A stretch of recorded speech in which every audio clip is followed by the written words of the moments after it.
Good evening students. আজি আমি atom chapter টোৰ এটা নতুন টপিক ডিসকাস কৰিম। টপিকটো হৈছে energy level of hydrogen atom. এইটো টপিকলৈ অহা আগতে তোমালোকে আমি ইলেক্ট্ৰনৰ এনাৰ্জিৰ কাৰণে বা ৰেডিয়াছৰ কাৰণে বা ভেলোচিটিৰ কাৰণে যেটো ডেৰিভেশ্যন কৰিছিলো সেই ডেৰিভেশ্যনটো এবাৰ চাই লবা তেতিয়া তোমালোকে এটো বুজি পোৱাত সহায় হ'ব। তাত আমি এনাৰ্জিৰ কাৰণে এটা ফৰ্মুলা ডেৰাইভ কৰিছিলো যে এনাৰ্জিৰ কাৰণে টোটাল এনাৰ্জি কি হয় ইলেক্ট্ৰন এটাৰ এটম এটাত থকা ইলেক্ট্ৰন এটাৰ টোটাল এনাৰ্জিৰ কাৰণে ফৰ্মুলা আমি পাইছিলো যে -13.6 into z square divided by n square electron volt and electron volt কি হয় এনাৰ্জিৰ কাৰণে ইউনিট হয় এটা আমি ফৰ্মুলা পাইছিলো। এতিয়া যদি আমি গ্ৰাউন্ড ষ্টেটৰ কাৰণে বা এক্সেলাৰেট ষ্টেটৰ কাৰণে বা সেকেন্ড লেভেলৰ কাৰণে সেকেন্ড এক্সেলাৰেট ষ্টেটৰ কাৰণে এনেকৈ যদি আমি ওপৰলৈ যদি গৈ থাকো তেতিয়াহলে এনাৰ্জি লেভেল বিলাকৰ প্ৰতিটো লেভেলৰে এনাৰ্জি কিমান হয় হেতু আমি পাম। গতিকে হেখিনি আমি আজি ডিসকাস কৰিম। ইয়াতে চোৱা যে যদি আমি প্ৰথম গ্ৰাউন্ড ষ্টেটত লওঁ তাৰ মানে এটো আছে আমাৰ নিউক্লিয়াছটো এটো তাৰ ফাৰ্স্ট লেভেল এটো সেকেন্ড লেভেল এটো থাৰ্ড লেভেল এটো ফোৰ্থ লেভেল এনেকৈ গৈ থাকিব লেভেল কিটা। যদি আমি গ্ৰাউন্ড ষ্টেট চাওঁ তাৰ মানে কোনটো হ'ব এইটো লেভেল হ'ব যেটো প্ৰথম লেভেল হে লেভেলটো হ'ব। গ্ৰাউন্ড ষ্টেটৰ যদি আমি এনাৰ্জি চাবলৈ যাওঁ বা প্ৰথম যেটো এনাৰ্জি লেভেল তাৰ হে এনাৰ্জি লেভেলটো এনাৰ্জি কিমান আছে হেতু যদি চাবলৈ যাওঁ তেতিয়াহলে আমি ফৰ্মুলাটো যদি প্লেস কৰো কি আহিব চোৱা এটা চোৱা -13.6 আছে। যদি এনৰ জায়গাত আমি 1 প্লেস কৰো যেহেতু হাইড্ৰোজেন এটমৰ কাৰণে এটো কিমান আহিব 1 আহিব হয়নে। ইয়াতো যদি আমি 1 প্লেস কৰো ভ্যালুটো আমাৰ কিমান আহিব -13.6 ইলেক্ট্ৰন ভোল্ট আহিব। গতিকে প্ৰথম লেভেলটো আমি এনাৰ্জি কিমান পাম -13.6 ইলেক্ট্ৰন ভোল্ট বুলি পাম হয়নে। এতিয়া যদি এটো লেভেলক আমি কি বুলি কম গ্ৰাউন্ড লেভেল বুলি কম গ্ৰাউন্ড ষ্টেট বুলি কম বা তোমাৰ গ্ৰাউন্ড লেভেল বুলি ক'ব পাৰা। এতিয়া যদি আমি সেকেন্ড এক্সাইটেড ষ্টেটলৈ যাওঁ তাৰ মানে এটো লেভেললৈ যদি যাওঁ সেকেন্ড এটো লেভেলত এত কি আহিব এনৰ ভ্যালু কি আহিব n = 2 আহিব। ইয়াৰ কাৰণে কিমান এনৰ ভ্যালু 1 এটো লেভেলৰ কাৰণে এনৰ ভ্যালু 2 আহিব হয়নে। এতিয়া যদি আমি এটো লেভেলৰ কাৰণে চাবলৈ যাওঁ আমি ফৰ্মুলাটো কি লিখিম যে n স্কয়াৰ জাগাত আমি কি লিখিম 2 স্কয়াৰ বুলি বহাম তাৰমানে এনৰ জাগাত আমি কি বহাম 2 বহাম হয়নে। তো এটো আহি গল 2 স্কয়াৰ হলে কিমান হ'ব 4 আহিব। এটা যদি তুমি -13.6 ক 4 এ ডিভাইড কৰা কিমান আহিব ভ্যালুটো আমি পাম -3.4 ইলেক্ট্ৰন ভোল্ট বুলি পাম হয়নে। z টো কি আহিব যেহেতু হাইড্ৰোজেনৰ এটমিক নাম্বাৰ 1 গতিকে z ৰ জায়গাত আমি কি বহাম 1 বহাম। গতিকে এই লেভেলটো এতিয়া আহি গল আমি কি বুলি কম ইয়াক এক্সাইটেড ষ্টেট বুলি কম এক্সাইটেড ষ্টেট বুলি কম ফাৰ্স্ট এক্সাইটেড ষ্টেট বুলি কম এই লেভেল হাইড্ৰোজেনৰ হয়নে। তেনেদৰে যদি আমি পিছৰ লেভেল কিটা চাবলৈ যাওঁ যদি আমি n = 3 লেভেলটোৰ কাৰণে এনাৰ্জি কিমান আছে চাবলৈ যাওঁ তেতিয়াহলে আমি ইয়াত কি বহাম 3 স্কয়াৰ বহাম 3 স্কয়াৰ হলে কিমান আহিব 9 আহিব আৰু -13.6 যদি 9 এৰে ডিভাইড কৰা তেতিয়াহলে আমি ভ্যালুটো কিমান পাম -1.51 ইলেক্ট্ৰন ভোল্ট পাম হয়নে। তেনেদৰে যদি আমি নেক্সট লেভেলটো চাবলৈ যাওঁ ইয়াত কিমান আহিব নেক্সট লেভেলটো তাৰমানে ইয়াত আহিব 4 n = 4 ইয়াত যদি এতিয়া 4 বহুৱাও তেতিয়াহলে কিমান আহিব এটো আমি পাম 4 স্কয়াৰ হলে 16 আহিব -13.6 ক যদি 16 এৰে ডিভাইড কৰা ভ্যালুটো আমি পাম -0.85 ইলেক্ট্ৰন ভোল্ট বুলি পাম। এনেকে যদি তুমি হায়াৰ লেভেললৈ গৈ থাকা যদি আমি একদম ইনফিনিটি লেভেলটোত পাই গৈ থাকো যদি আমি n ৰ জায়গাত ইনফিনিটি বহুৱা ইনফিনিটি লেভেলটোত তেতিয়াহলে এনাৰ্জি ইনফিনিটি লেভেলত কিমান আহিব যদি আমি চাবলৈ যাওঁ তেতিয়াহলে এনিথিং ডিভাইডেড বাই ইনফিনিটি ইকুৱেল কিমান হয় 0 আহে। গতিকে আমি এনাৰ্জি ইনফিনিটি লেভেলত কিমান পাম 0 পাম হেতু। গতিকে আমি এটা এনাৰ্জি লেভেল কিটা কিদৰে পালো প্ৰথম লেভেলটো পালো আমি -13.6 ইলেক্ট্ৰন ভোল্ট এটো লেভেলৰ কাৰণে এটো লেভেলৰ কাৰণে কিমান পালো -3.4 ইলেক্ট্ৰন ভোল্ট এটো লেভেলৰ কাৰণে আমি পালো -1.51 ইলেক্ট্ৰন ভোল্ট আৰু লাষ্ট যেটো আমি 4 লেভেল পাইছো হেতুৰ কাৰণে পাইছো -0.85 ইলেক্ট্ৰন ভোল্ট। ইয়াৰ পিছত আৰু লেভেল থাকিব সেইখিনি আমি লিখিব পাৰো বা আমি এইখিনি পৰা এনাৰ্জি লেভেল কিনি কেনেকুৱা হয় ফিগাৰত আমি ডিসকাস কৰিব পাৰিম। গতিকে এতিয়া যদি আমি সেই এনাৰ্জি লেভেল খিনি যদি ফিগাৰত আমি এনাৰ্জি আঁকিবলৈ হয় তো কেনেকৈ আঁকিম আমি ইয়াতে লিখি লৈছো যে এইটো ডাইৰেকশনত x এক্সিসৰ ডাইৰেকশনত আমি কি লিখিম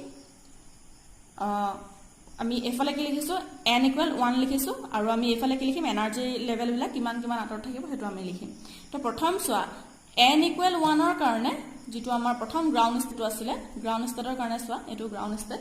n = 1 ৰ কাৰণে এনাৰ্জি কিমান আছিল -13.6 ইলেক্ট্ৰন ভোল্ট হয়নে। গতিকে এতিয়া আমি ইয়াত কি লিখিব পাৰো এইটো লেভেলত যত n = 1 লিখিছো তাত এনাৰ্জি কিমান থাকিব -13.6 থাকিব। এটো আমি এনাৰ্জি খিনি কিহত লিখিছো ইলেক্ট্ৰন ভোল্টত লিখিছো কিনি ইলেক্ট্ৰন ভোল্টত আছে হয়নে। তাৰ পিছত চোৱা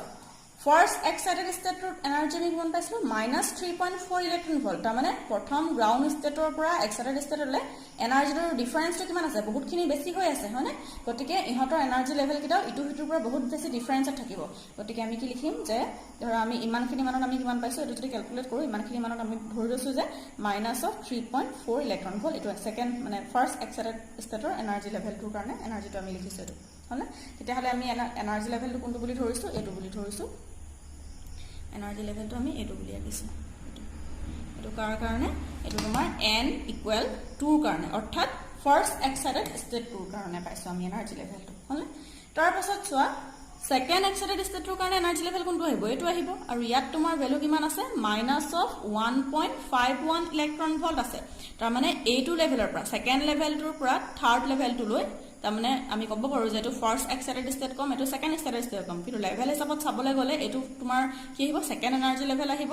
আৰু এটো তোমাৰ কি আহিব থাৰ্ড এনাৰ্জি লেভেল আহিব হয়নে তেটো তুমি চোৱা এই দুটা এনাৰ্জি লেভেলৰ মাজত কি আছে তোমাৰ এনাৰ্জি ডিফাৰেন্সটো বহুত বেছি হোৱা নাই হয়নে যিমান তোমাৰ ফাৰ্ষ্ট আৰু সেকেন্ডৰ কম্পাৰিজনত আহিছিলে দা সেকেন্ড আৰু থাৰ্ডৰ কম্পাৰিজনত তোমাৰ এনাৰ্জি ডিফাৰেন্সটো বহুত বেছি হোৱা নাই গতিকে আমি কিমান পাম এডোখৰ আমি ফিগাৰটো কৰিব পাৰো ইয়াত -3 আছে তো ইমান দখ মানে ধৰা তোমাৰ ইমান দখ মানে আমি লিখিছো -1.51 ইলেক্ট্ৰন ভল্ট আহিব হয়নে তো এটা তোমাৰ যদি এনাৰ্জি লেভেলটো তুমি যদি আঁকা তেতিয়াহলে আমি কেনেকুৱা ধৰণৰ পাম লেভেলটো চোৱা আপি দেখাইছো মই এটো তোমাৰ লেভেলটো আহিব এটো তোমাৰ আহিব এডোখৰ মানত আহিব এনেকৈ আহিব এনেকৈ আহিব এটো আহিব আৰু ইয়াৰ কাৰণে আমি কি লিখিছিলো n ইকুৱেল কিমান আহিব 3 আহিব এতিয়া যদি তাৰ আমি নেক্সট লেভেলটো চাবলৈ যাওঁ তেতিয়াহলে সেই লেভেলটো চোৱা কিমান আহিছে এনাৰ্জি -0.85 ইলেক্ট্ৰন ভল্ট তাৰ মানে এইটো লেভেল আৰু এইটো লেভেলৰ মাজত এনাৰ্জি ডিফাৰেন্স চোৱা আগতকৈ কমি গৈছে মানে গতিকে আমি এতিয়া যদি আঁকিবলৈ যাওঁ তেতিয়াহলে আমি কিমানত আঁকিম চোৱা যদি আঁকিবলৈ যাওঁ এনাৰ্জি লেভেলটো কমি যাব -0.85 আহিছে গতিকে কিমান দশমানত হ'ব ইমান দশমানত হ'ব বুলি আমি ক'ব পাৰো ইমান দশমানত যেনিবা আঁকি আহিছো আমি এনেকৈ আঁকিছো ইয়াৰ কাৰণে কি হৈছে n ইকুৱেল 4 লেভেল আৰু ইয়াত এনাৰ্জি কিমান আহিছে -0.85 ইলেক্ট্ৰন ভল্ট তেনেদৰে আমি সোয়াইটা কি পালো ডিফাৰেন্স খিনি চোৱা যিমানে আমি হায়াৰ লেভেললে গৈ থাকিম এনাৰ্জি ডিফাৰেন্সটো হিমানে কমি কমি গৈ থাকিব হয়নে আৰু একেবাৰে লাষ্টত যদি আমি n ইকুৱেল ইনফিনিটি লেভেল পাম তেতিয়াহলে কি হ'ব এনাৰ্জি 0 হৈ যাব তাৰ মানে যদি আমি এনাৰ্জি লেভেল কিটা আঁকিবলৈ যাওঁ তোমালোকে ক্যালকুলেট কৰি চাব পাৰা বা যদি আমি আঁকিবলৈ যাওঁ কি হ'ব ওপৰলে যিমানে গৈ থাকো হিহঁতৰ মাজত এনাৰ্জি ডিফাৰেন্সটো কমি কমি গৈ থাকিব তাৰ মানে লাহেকে ইমানটো পাব তাৰ পিছত তোমাৰ ইমানটো হ'ব তাৰ পিছত তোমাৰ ইমানটো হ'ব তাৰ পিছত তোমাৰ ইমানটো হ'ব তাৰ মানে এনেকৈ যিমানেই আমি ওপৰলৈ গৈ থাকিম হিমানে তোমাৰ এনাৰ্জি লেভেলখিনি কমি কমি গৈ থাকিব পুৰা একদম ঘন হৈ যাব এনাৰ্জি লেভেলখিনি পুৰা ঘনকৈ থাকিব আৰু একেবাৰে লাষ্টত কি হ'ব এনেকুৱা এটা লেভেল পাম য'ত তোমাৰ এইখিনি এনেকৈ তোমাৰ থাকিব নহয় তাৰপিছত এনেকুৱা এটা লেভেল পাম য'ত তোমাৰ কি হ'ব এনাৰ্জিটো একেবাৰে 0 হৈ যাব আৰু হেতু লেভেলক আমি তেতিয়া কি বুলি কম n ইকুৱেল ইনফিনিটি লেভেল বুলি কম এইখিনি তোমাৰ একেবাৰে লাষ্টত কি হ'ব ওপৰাপৰি হৈ যাবলৈ ধৰিব এনাৰ্জি লেভেলখিনি ইমানেই ঘনকৈ থাকিব যে নাহি ওপৰাপৰি হৈ যাব তাহাঁতৰ মাজত ডিফাৰেন্সটো বহুতখিনি কম পৰিমাণে থাকিব এনেকৈ ধৰণৰ ডিফাৰেন্স কম পৰিমাণে থাকিব তেতিয়া আমি কি পাম যে ইনফিনিটি লেভেলত এনাৰ্জিটো 0 পাম এটা ইনফিনিটি লেভেল বুলি ক'লে কি বুজা যায় তোমালোকে মন কৰা যে এটম এটা কিমানখিনি ডাঙৰ হয় বুলি যদি কোৱা হয় তেতিয়াহলে বালিৰ যেটো পাৰ্টিকল থাকে স্যান্ড পাৰ্টিকল যেটো তাতকৈও বহুত গুণে সৰু হ'ব এটমটো মানে গতিকে হেই তেনেকুৱা ধৰণৰ এটা এটমৰ কাৰণে ইনফিনিটি কিমানখিনিলৈকে যাব খুব বেছি 2 সেন্টিমিটাৰ মানলৈকে যাব পাৰে ইনফিনিটিটো তো হিমানখিনি মানত গ'লেই তোমাৰ কি হৈ যাব এটমটোৰ এনাৰ্জিটো কি হৈ যাব এনাৰ্জি লেভেলৰ এনাৰ্জি 0 হৈ যাব বুলি আমি ক'ব পাৰো হয়নে এইখিনি আসলে তোমাৰ হাইড্ৰোজেন এটমৰ এনাৰ্জি লেভেলছখিনি কোনটো লেভেলত কিমান এনাৰ্জি থাকিব সেইখিনি এতিয়া যদি আমি এটমটোত থকা ইলেক্ট্ৰনবিলাকৰ এক্সাইটেশন এনাৰ্জি চাওঁ তাৰ মানে ধৰা আমি আহিছে এক্সাইটেশন এনাৰ্জিলৈ এটম এটাত ইলেক্ট্ৰনটো ধৰা এটো এনাৰ্জি এটো লেভেলত আছে বা গ্ৰাউণ্ড লেভেলত আছে এতিয়া ই যদি হায়াৰ লেভেলটালৈ যাবলৈ হয় ই ইয়ালৈ যাব পাৰিব ই ইয়ালৈও জাম্প কৰিব পাৰিব ই ইয়ালৈও জাম্প কৰিব পাৰিব হয়নে যদি ই হায়াৰ লেভেলটালৈ যাবলৈ হয় তো নিজে নিজে গুচি নাযায়গে নহয় হয়নে গতিকে ইয়াক কি কৰিব লাগিব এটা বাহিৰৰ ফালৰ পৰা এনাৰ্জি দিব লাগিব হয়নে সেই এনাৰ্জিটো কেনেকৈ পাব ফটন এটাই খুন্দা মাৰিলে পাব পাৰে বা বেলেগ তোমাৰ আৰু প্ৰচেছৰ আছে এটম ইলেক্ট্ৰনটো এনাৰ্জি দিয়াৰ তো কি হৈ যাব মুঠতে ই যেতিয়া ইয়াৰলৈ যাব বা ই যেতিয়া ইয়াৰলৈ জাম্প কৰিব তো জপিয়াবলৈ বা জাম্প কৰিবলৈ তাক কি লাগিব এটা এনাৰ্জি লাগিব এতিয়া যিটো এনাৰ্জিৰে হি ইয়াৰ পৰা ইয়ালৈ জাম্প কৰিব পাৰে সেই এনাৰ্জিটোকে কোৱা হ'ব এক্সাইটেশন এনাৰ্জি বুলি কোৱা হ'ব যদি ই গ্ৰাউণ্ড ষ্টেটৰ পৰা ফাৰ্ষ্ট এক্সাইটেড যদি হি গ্ৰাউণ্ড ষ্টেটৰ পৰা এই এনাৰ্জি লেভেল 2 লৈ যায় তেতিয়াহ'লে আমি সেইটো এনাৰ্জি কম ফাৰ্ষ্ট এক্সাইটেশন এনাৰ্জি বুলি কম যদি হি গ্ৰাউণ্ড ষ্টেটৰ পৰা 3 নম্বৰটোলৈ যায় তেতিয়াহলে হেতু কমে কম সেকেন্ড এক্সাইটেশন এনাৰ্জি বুলি কম যদি হি গ্ৰাউন্ড লেভেলৰ পৰা 4 নম্বৰটোলৈ যায় তেতিয়াহলে আমি হেতু কম থাৰ্ড এক্সাইটেশন এনাৰ্জি বুলি কম তাৰ মানে কি হ'ল ইলেক্ট্ৰনটো ধৰা গ্ৰাউন্ড লেভেলত আছে তো হি যেতিয়া ইয়ালৈ যাব তেতিয়াহলে হেতু কমি কি বুলি কম ফাৰ্স্ট এক্সাইটেশন এনাৰ্জি বুলি কম এবাৰ জপি আছে তো গতিকে হেতু কি হ'ব ফাৰ্স্ট এক্সাইটেশন এনাৰ্জি প্ৰথম হি এক্সাইট হৈ পিনে এটা এনাৰ্জি লেভেললৈ গৈছে তাৰ পাছত যেতিয়া হি ইয়াৰ পৰা ইয়ালৈ যাব হেতু কমি কম সেকেন্ড এক্সাইটেশন এনাৰ্জি তাৰ মানে ইটো ইয়াৰ নিজৰ লেভেলত আছিল এতিয়া হি এক্সাইট হৈ পিনে সেকেন্ডলৈ গৈছে বুলি কম আৰু যেতিয়া হি ইয়ালৈ যাব তেতিয়া আমি হেতু কি বুলি কম থাৰ্ড এক্সাইটেশন এনাৰ্জি বুলি কম লেভেল টু 4 কিন্তু এক্সাইটেশন এনাৰ্জি কি বুলি কম আমি থাৰ্ড এক্সাইটেশন এনাৰ্জি বুলি কম এতিয়া এটো লেভেলটো কি হয় এনাৰ্জি লেভেল ইয়াৰ কাৰণে কি n = 2 কিন্তু ইয়াক আমি কি পাম যেতিয়া ইলেক্ট্ৰনটো ইয়াৰ পৰা ইয়ালৈ জাম্প কৰিব প্ৰথমবাৰ জাম্প কৰিছে তো গতিকে ইয়াক আমি কি বুলি কম ফাৰ্স্ট এক্সাইটেশন এনাৰ্জি তাৰ মানে তেতিয়াহলে এক্সাইটেশন এনাৰ্জি মানে কি G2 এনাৰ্জি পালে ইলেক্ট্ৰনটো তাৰ হায়াৰ লেভেললৈ জাম্প কৰিব পাৰে সেই এনাৰ্জিটোকে কোৱা হৈছে এক্সাইটেশন এনাৰ্জি গতিকে আমি ইয়াত লিখিছো energy by which electrons jump from lower level to desired energy level is called excitation energy তাৰ মানে G2 এনাৰ্জি পালে ইলেক্ট্ৰন এটাই নিজৰ লোৱাৰ লেভেলটোৰ পৰা তলৰ লেভেলটোৰ পৰা ওপৰৰ যিকোনোটা ডিজায়াৰ্ড এনাৰ্জি লেভেললৈ যাব পাৰে হি কোৰ পৰা ক'লে যাব হি গ্ৰাউন্ড লেভেলৰ পৰা ইয়ালৈ যাব পাৰে হি গ্ৰাউন্ড লেভেলৰ পৰা ইয়ালৈ যাব পাৰে হি গ্ৰাউন্ড লেভেলৰ পৰা ইয়ালৈ যাব পাৰে তো G2 এনাৰ্জি পালে ইলেক্ট্ৰনটো লোৱাৰ লেভেলৰ পৰা ডিজায়াৰ্ড এনাৰ্জি লেভেল যিকোনোটালৈ যাব হেতুকে কোৱা হৈছে কি এক্সাইটেশন এনাৰ্জি বুলি কোৱা হৈছে এতিয়া যদি ইলেক্ট্ৰনটো আমি ফাৰ্স্ট এক্সাইটেশন এনাৰ্জি কিমান হয় উলিয়াবলৈ যাওঁ ফাৰ্স্ট এক্সাইটেশন এনাৰ্জি মানে কি গ্ৰাউন্ড লেভেলৰ পৰা ইয়াৰ পৰা ক'লৈ যাব সেকেন্ড লেভেললৈ যাব লাগিব তাৰ মানে n1 ৰ পৰা হি n2 লৈ যাব এতিয়া কিমানখিনি এনাৰ্জি লাগিব হেতু আমি চাম গতিকে কিমান এনাৰ্জি লাগিব বুলি যদি কোৱা হয় আমি কি বুলি কম হায়াৰ এনাৰ্জি লেভেলৰ এনাৰ্জি কিমান আছে এটো তোমাৰ এটো হায়াৰ লেভেল এটো গ্ৰাউন্ড লেভেল হয়নে এটো তাতকৈ হায়াৰ লেভেল এনেকে তোমাৰ আমি হায়াৰ লেভেল বিলাক পাই গৈ থাকিম এতিয়া হায়াৰ লেভেলৰ এনাৰ্জি কিমান -3.4 আছে গতিকে আমি এটো কি লিখিম আৰু হেতু এনাৰ্জি লেভেল আমি কি বুলি লৈছো E2 বুলি লৈছো ফৰ্মুলা আহিব কি হায়াৰ লেভেলৰ এনাৰ্জি মাইনাস লোৱাৰ লেভেলৰ এনাৰ্জি তেতিয়া আমি কি পাম G2 এনাৰ্জি হি জাম্প কৰিছে সেই এনাৰ্জিটো পাম এতিয়া হায়াৰ লেভেলৰ এনাৰ্জি কিমান আছে -3.4 আছে গতিকে এটো কিমান আহিব -3.4 হয়নে আৰু লোৱাৰ লেভেলৰ এনাৰ্জি কিমান আছে বুলি যদি কোৱা হয় এটো মাইনাস আহিব মাইনাস লোৱাৰ লেভেলৰ এনাৰ্জি কিমান আছে -13.6 আছে গতিকে এটো কিমান আহিব -13.6 আৰু এটো কি আহিব ইউনিট কি হয় হেতৰ ইলেক্ট্ৰন ভোল্ট হেতৰ ইউনিট হয় গতিকে এটো যদি তুমি সলভ কৰা কিমান পাবা -3.4 মাইনাস প্লাস আহিব 13.6 ইলেক্ট্ৰন ভোল্ট এটো যদি সলভ কৰিবলৈ যোৱা আমি এনাৰ্জিটো টোটাল কিমান পাম যে 10.2 ইলেক্ট্ৰন ভোল্ট মানখিনি আমি এনাৰ্জি পাম তাৰ মানে ফাৰ্স্ট এক্সাইটেশন এনাৰ্জি কিমান বুলি যদি কোৱা হয় হাইড্ৰোজেনৰ তেতিয়াহলে আমি কম কি 10.2 ইলেক্ট্ৰন ভোল্ট বুলি কম তাৰ মানে ইয়াৰ পৰা ইয়ালৈ যাব এনাৰ্জিটো কিমানখিনি এনাৰ্জি লাগিলে ইলেক্ট্ৰনটো কিমান এনাৰ্জি লাগিলে 10.2 ইলেক্ট্ৰন ভোল্ট এনাৰ্জি লাগিলে যেটো আমি কম ফাৰ্স্ট এক্সাইটেশন এনাৰ্জি তেনেদৰে যদি আমি সেকেন্ড এক্সাইটেশন এনাৰ্জি চাওঁ তাৰ মানে ক'লৈ যাব ইলেক্ট্ৰনটো ইয়াৰ পৰা ক'লৈ জাম্প কৰিব এইটো লেভেললৈ জাম্প কৰিব এইটো লেভেললৈ যদি জাম্প কৰে এটো আহিব first excitation energy first excitation energy এটো লেভেললৈ যদি জাম্প কৰে এটো আহিব সেকেন্ড এক্সাইটেশন এনাৰ্জি কোপা ক'লে গৈছে গ্ৰাউন্ড লেভেলৰ পৰা হেই n = 3 লেভেললৈ গৈছে হয়নে এতিয়া চোৱা যদি n = 3 লেভেললৈ যাবলৈ হয় তাৰ মানে ইয়াৰ পৰা ইয়ালৈ জাম্প কৰিবলৈ কিমানখিনি এনাৰ্জি লাগিছে হেতু আমি উলিয়াব লাগিব তাৰ মানে হায়াৰ লেভেলটো কোনটো হ'ব এটো লেভেল হ'ব লোৱাৰ লেভেল কোনটো হ'ব এটো লেভেল হ'ব এতিয়া যদি আমি ফৰ্মুলাটো লিখো হায়াৰ লেভেলৰ এনাৰ্জি আমি কি বুলি ধৰিম E3 বুলি ধৰিম এটো 3 নম্বৰ লেভেলটো E3 আৰু লোৱাৰ লেভেলৰ এনাৰ্জি কি বুলি ধৰিম E1 বুলি ধৰিম এটো যদি তুমি কৰিবলৈ যোৱা E3 এনাৰ্জি কিমান আছিল -1.51 আছিলে আৰু ইয়াত কি হয় মাইনাস এই ফৰ্মুলাটোৰ পৰা মাইনাস আহিছে তাৰপিছত গ্ৰাউন্ড লেভেলৰ এনাৰ্জি কিমান আছিলে -13.6 এটো আহিব তোমাৰ ব্ৰেকেট -13.6 আৰু ইউনিট কি আহিব তোমাৰ ইলেক্ট্ৰন ভোল্ট ইউনিট আহিব এটো যদি তুমি কৰিবলৈ যোৱা কিমান আহিব 1.51 মাইনাস প্লাস আহিলে 13.6 ইলেক্ট্ৰন ভোল্ট আহিছে এটো যদি তুমি সলভ কৰা কিমান পাবা যে এটো আহিব তোমাৰ 12.1 ইলেক্ট্ৰন ভোল্ট আহিব 12.1 ইলেক্ট্ৰন ভোল্ট আহিব ইলেক্ট্ৰন ভোল্ট আহিব মানে এটো আহিলে তোমাৰ হেৰি এনাৰ্জিটো এতিয়া এই এনাৰ্জিটো কি বুলি কোৱা হয় সেকেন্ড এক্সাইটেশন এনাৰ্জি বুলি কোৱা হৈছে তেনেদৰে তুমি যদি থাৰ্ড এক্সাইটেশন এনাৰ্জি উলিওৱা তেতিয়াহলে কোৰ পৰা ক'লৈ যাব থাৰ্ড বুলি ক'লে গ্ৰাউন্ডৰ পৰা এই 4 নম্বৰটোলৈ যাব এটো আহিব তোমাৰ থাৰ্ড এক্সাইটেশন এনাৰ্জি আহিব তো ইয়াত তোমাৰ লেভেলটো কি আহিলে n = 4 গতিকে এনাৰ্জি কিমান হ'ব E4 হ'ব আৰু তোমাৰ হায়াৰ লেভেলৰ এনাৰ্জি E4 আৰু লোৱাৰ লেভেলৰ এনাৰ্জি কিমান হ'ব E1 আহিব এটো যদি তুমি সলভ কৰা E4 ৰ কাৰণে এনাৰ্জি কিমান আছিল -0.85 মাইনাস আৰু গ্ৰাউন্ড লেভেলৰ কাৰণে এনাৰ্জি কিমান -13.6 এটো ব্ৰেকেটত আহিব ইলেক্ট্ৰন ভোল্ট ইউনিট আহিব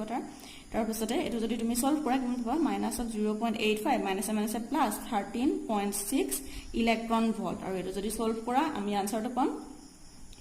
12.75 ইলেক্ট্ৰন ভল এইটো আহিব তোমাৰ থাৰ্ড এক্সাইটেশ্যন এনাৰ্জি যিমানে আমি হায়াৰ লেভেললৈ গৈ থাকো তেনেকৈ তোমাৰ কি হৈ যাব এক্সাইটেশ্যন এনাৰ্জিটো বাঢ়ি বাঢ়ি গৈ থাকিব গতিকে ইমানখিনি আছিলে এক্সাইটেশ্যন এনাৰ্জিৰ কাৰণে ইলেক্ট্ৰনৰ এটমেটত থকা ইলেক্ট্ৰনটো এতিয়া নেক্সট আহিছো আয়নাইজেশ্যন এনাৰ্জি আয়নাইজেশ্যন এনাৰ্জিক আমি কেনেকৈ ডিফাইন কৰিম চোৱা আয়নাইজ হোৱা মানে কি যে ধৰা এইটো এটমটোৰ নিউক্লিয়াছটো এইটো তাৰ ফাৰ্ষ্ট লেভেল এইটো ছেকেণ্ড লেভেল এইটো থাৰ্ড লেভেল এনেকৈ তাৰ হায়াৰ লেভেলখিনি থাকিব তাৰপিছতে এইটো লেভেলৰ এনাৰ্জি কিমান বুলি জানো -13.6 এইটো লেভেলৰ এনাৰ্জি কিমান -3.4 এইটো কিমান -1.51 এইখিনি তাকে গৈ থাকিব হলে এতিয়া আয়নাইজেশ্যন এনাৰ্জি মানে কি ইয়াত ধৰা ইলেক্ট্ৰন এটা আছে ইয়াৰ নিৰ্দিষ্ট এটা এনাৰ্জি আছে কিমান এনাৰ্জি থাকিব ইয়াৰ -13.6 ইলেক্ট্ৰন ভোল্ট ইয়াৰ এনাৰ্জি আছে হলে এতিয়া এই এনাৰ্জিটো যদি একেবাৰে এটমটোৰ পৰা ৰিমুভ কৰি দিবলৈ হয় এটমটোৰ পৰা আঁতৰাই পঠাবলৈ হয় তেতিয়াহ'লে আমি কিমান এনাৰ্জি দিব লাগিব সেইটোকে কোৱা হ'ব কি আয়নাইজেশ্যন এনাৰ্জি বুলি কোৱা হ'ব বা তোমাৰ ধৰা ইলেক্ট্ৰনটো ধৰা এইটো লেভেলত আছে ইলেক্ট্ৰনটো এতিয়া এই ইলেক্ট্ৰনটোক এই এটমটোৰ পৰা এইটো এটমটোৰ এটা এনাৰ্জি লেভেল হয় নাই এতিয়া এই এটমটোৰ পৰা একেবাৰে যদি ৰিমুভ কৰি দিবলৈ হয় এটমটোৰ পৰা আমি আঁতৰাই পঠাব খুজিছো এই ইলেক্ট্ৰনটো ফ্ৰী কৰি দিব খুজিছো তেতিয়াহ'লে কি হ'ব যে যিটো এনাৰ্জি আমি ইয়াক দিব লাগিব কিবা এটা এনাৰ্জি দিলেহে ই ফ্ৰী হ'ব পাৰিব আঁতৰি যাব পাৰিব তো যিটো এনাৰ্জি দিব লাগিব সেই এনাৰ্জিটোক আমি কি বুলি ক'ম আয়নাইজেশ্যন এনাৰ্জি অফ দি ইলেক্ট্ৰন বুলি ক'ম গতিকে আয়নাইজেশ্যন এনাৰ্জি আমি কেনেকৈ ডিফাইন কৰিব পাৰোঁ energy by which electron in the atom is completely remove যিটো এনাৰ্জি পালে ইলেক্ট্ৰন এটা এটমটোৰ পৰা কমপ্লিটলি ৰিমুভ হ'ব সেইটোকে আমি কি বুলি ক'ম আয়নাইজেশ্যন এনাৰ্জি এতিয়া যদি আমি আয়নাইজেশ্যন এনাৰ্জি ফাৰ্ষ্ট আয়নাইজেশ্যন এনাৰ্জি চাবলৈ যাওঁ তাৰমানে ইলেক্ট্ৰনটো ধৰা ইয়াত আছে তো ইয়াত থকা ইলেক্ট্ৰনটোক কিমান এনাৰ্জি দিলে হি আয়নাইজ হ'ব ফাৰ্ষ্ট আয়নাইজেশ্যন এনাৰ্জি বুলি ক'ম আমি সেইটো গতিকে ইয়াৰ সেইটো কি হ'ব যে ইয়াৰ কাৰণে এনাৰ্জি লেভেল কিমান হয় এনাৰ্জি লেভেলৰ এনাৰ্জি কিমান -13.6 ইলেক্ট্ৰন ভোল্ট গতিকে ইয়াক যদি আমি এটমটোৰ পৰা ৰিমুভ কৰিবলৈ হয় আমি কিমান দিব লাগিব +13.6 ইলেক্ট্ৰন ভোল্ট এনাৰ্জি দিব লাগিব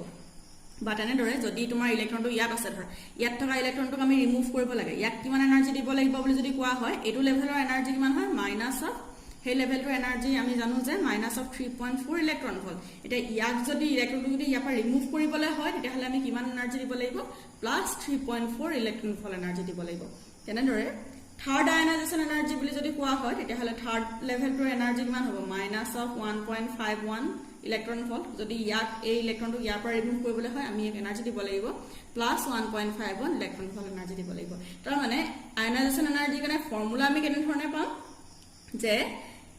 ই ইনফিনিটি মাইনাছ অফ সেই লেভেলটো যোনটো লেভেলত আছে সেই লেভেলটোৰ কাৰণে আমি লিখিব লাগিব ই ইনফিনিটি আমি কেলে লিখিলো ই ইনফিনিটি লিখাৰ ৰিজনটো হৈছে ইলেক্ট্ৰনটো কেতিয়া ৰিমুভ হৈ যাব যেতিয়া সেই একদম দূৰৰ সবতছে ইনফিনিটি লেভেলটো পাবগে ইনফিনিটি লেভেল একদম বহুত দূৰত সবতছে দূৰৰ লেভেলটোত আছে তেতিয়াহে সি ৰিলিজ হৈ যাব এটমটোৰ পৰা হয় নাই গতিকে তেতিয়া সেই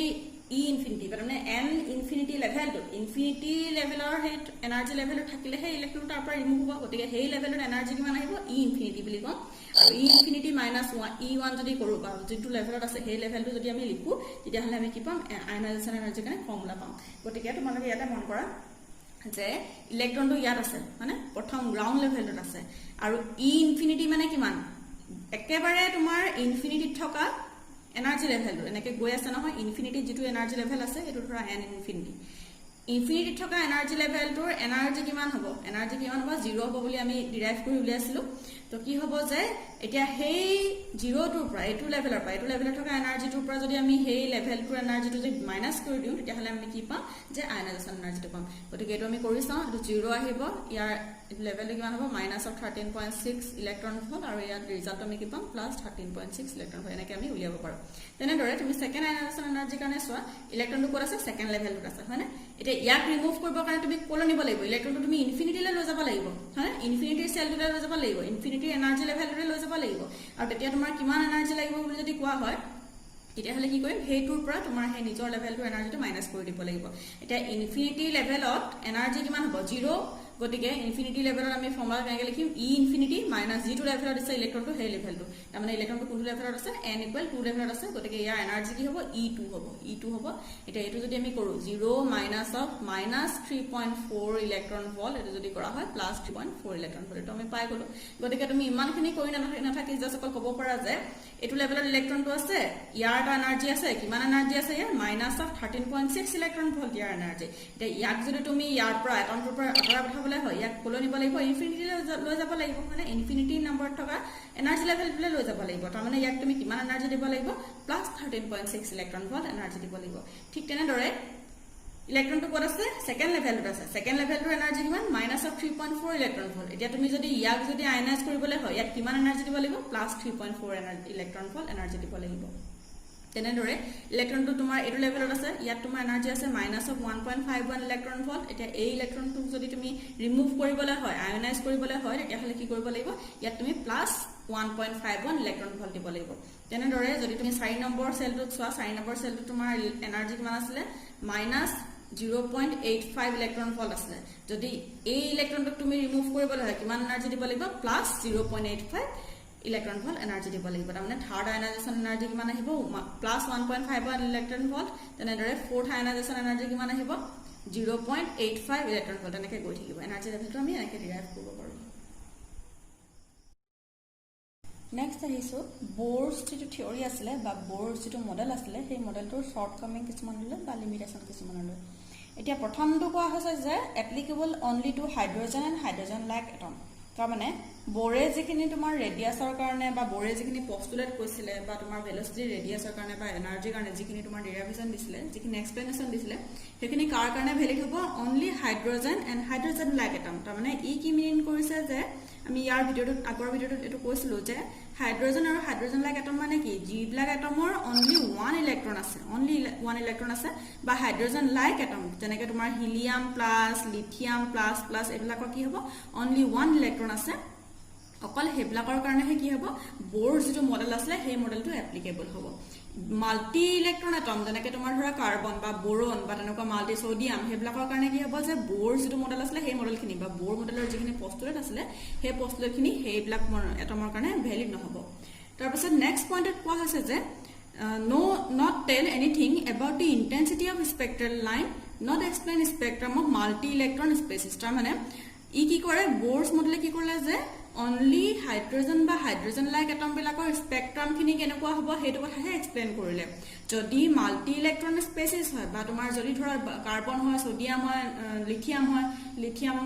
প্লাস প্লাস নহয় অকল লিথিয়াম হেবিলাক এটমৰ কাৰণে কি হ'ব যে যিখিনি তাহাতে স্পেক্ট্ৰাম ফৰ্ম কৰিব সেই স্পেক্ট্ৰাম খিনিৰ বিষয়ে ব'ৰছ মডেলে এক্সপ্লেইন কৰিব নোৱাৰে বা হিহঁতৰ স্পেক্ট্ৰেল লাইন বিলাকৰ যিবিলাক ইন্টেন্সিটি হ'ব সেই ইন্টেন্সিটিটো কি হ'ব ব'ৰছ মডেলটোৱে এক্সপ্লেইন কৰিব নোৱাৰে এতিয়া আহিছে থাৰ্ড পইণ্টলৈ থাৰ্ড পইণ্টত কি কৈছে যে not explain the splitting of spectral line in magnetic and electric field তাৰমানে কি হৈ যায় স্পেক্ট্ৰেল লাইনখিনি যেতিয়া মেগনেটিক ফিল্ড এপ্লাই কৰা হয় তেতিয়াহ'লে মেগনেটিক ফিল্ডত স্পেক্ট্ৰেল লাইনবিলাক স্প্লিট হৈ যায় ধৰা এইখিনি তোমাৰ এডাল স্পেক্ট্ৰেল লাইন আছিলে মেগনেটিক ফিল্ড এপ্লাই কৰিলে তেতিয়া কি হৈ যাব স্পেক্ট্ৰেল লাইনটো এনেকৈ স্প্লিট হৈ যাব তো সেই স্প্লিটিংখিনি বা তোমাৰ ইলেক্ট্ৰিক ফিল্ড যদি এপ্লাই কৰি দিলা সেই স্পেক্ট্ৰেল লাইনবিলাক স্প্লিট হৈ যাব কিছুমান তোমাৰ বেলেগ বেলেগ এনাৰ্জি লেভেলে স্প্লিট হৈ যাব সেই স্প্লিট হোৱা যিখিনি তোমাৰ বস্তু সেইখিনি কি কৰিব পৰা নাছিলে ব'ৰছ মডেলে এক্সপ্লেইন কৰিব পৰা নাছিলে এতিয়া যদি আমি হায়াৰ ষ্টাডি কৰো তেতিয়াহ'লে আমি গম পাম যে স্পেক্ট্ৰেল লাইন যদি মেগনেটিক ফিল্ডত স্প্লিট হয় হেতুক আমি কি বুলি কম এটা নতুন এফেক্ট বুলি নাম দিছো তেতিয়া আমি তাক কম জি মান এফেক্ট বুলি এটা আমি এফেক্ট কৰিবলৈ পাম এটা আমি কেমিষ্ট্ৰি পিছলৈ পঢ়িবলৈ পাম আৰু যদি ইলেক্ট্ৰিক ফিল্ডত স্প্লিটিং হয় স্পেক্ট্ৰেল লাইনখিনি তেতিয়াহ'লে আমি হেতুক কি বুলি কম ষ্টাৰ্ক এফেক্ট বুলি কম নতুন কিছুমান আমি নাম পাম যদি আমি হায়াৰ ষ্টাডি কৰো কেমিষ্ট্ৰিটো পাম বা তোমাৰ ফিজিক্সটো পাবা তোমালোকে ষ্টাৰ্ক এফেক্ট বুলি কম তাৰমানে মেগনেটিক ফিল্ডত স্প্লিট হলে কি কম জি মান এফেক্ট আৰু ইলেক্ট্ৰিক ফিল্ডত স্প্লিট হলে কি কম ষ্টাৰ্ক এফেক্ট কিন্তু সেই এফেক্ট কিটা কি কৰিব পৰা নাছিলে ব'ৰছ যিটো মডেল আছিলে সেই মডেলটো এক্সপ্লেইন কৰিব পৰা নাছিলে তাৰপিছত নেক্সট পইণ্টলৈ আহিছো ব'ৰছ মডেলে কি কৰিব পৰা নাছিলে যেনেকে তোমাৰ ফটোন এটা বা তোমাৰ লাইট এটা কি থাকে তোমাৰ ৱেভ নেচাৰ থাকে আৰু পাৰ্টিকল নেচাৰ থাকে তেনেকে কি হয় ইলেক্ট্ৰনটো এটা মেটেৰিয়েল পাৰ্টিকল হয় না ইলেক্ট্ৰন এটা মাছ আছে কিন্তু সেই ইলেক্ট্ৰনৰো দুটা নেচাৰ থাকিব এটা থাকিব ৱেভ নেচাৰ এটা থাকিব পাৰ্টিকল নেচাৰ এতিয়া ব'ৰছ মডেলে তাৰ কি কৰিছিলে অকল পাৰ্টিকল নেচাৰটোহে এক্সপ্লেইন কৰিব পাৰিছিলে ইয়াৰ যিটো ৱেভ নেচাৰ সেই ৱেভ নেচাৰটো এক্সপ্লেইন কৰিব পৰা নাছিলে এটা ইলেক্ট্ৰনৰ ৱেভ নেচাৰৰ বিষয়ে আমাৰ চেপ্টাৰ এটা আছে যে ৱেভ পাৰ্টিকল ডুৱেলিটি বুলি চেপ্টাৰ এটা আছে সেই চেপ্টাৰটোত আমি সেই বস্তুখিনি ৱেভ নেচাৰ আৰু ইলেক্ট্ৰনৰ ৱেভ নেচাৰ বিষয়ে ভালকৈ আমি পঢ়িবলৈ পাম কিন্তু ইয়াত আমি কি পাইছো যে ব'ৰছ থিওৰিৰ যিটো লিমিটেশন আছিলে লিমিটেশনটো আমি কি পাইছো যে যিটো ইলেক্ট্ৰনৰ যিটো wave nature particle nature wave nature particle নেচাৰটো ব'ৰছ মডেলে ডেছক্ৰাইব কৰিব পাৰিব এক্সপ্লেইন কৰিব পাৰিব কিন্তু ৱেভ নেচাৰটো ব'ৰছ মডেলটোৱে এক্সপ্লেইন কৰিব পৰা নাছিলে এইখিনি আছে তোমাৰ ব'ৰছ থিওৰিৰ লিমিটেশন ইয়াৰ নেক্সট ক্লাছত আমি কিছুমান এটমিক স্পেক্ট্ৰা বিষয়ে আলোচনা কৰিম য'ত তোমাৰ আহিব এমিশন স্পেক্ট্ৰা কন্টিনিউয়াছ স্পেক্ট্ৰাম এবজৰ্পচন স্পেক্ট্ৰাম সেইখিনি বস্তু আমি ডিসকাস কৰিম ইয়াৰ নেক্সট ক্লাছত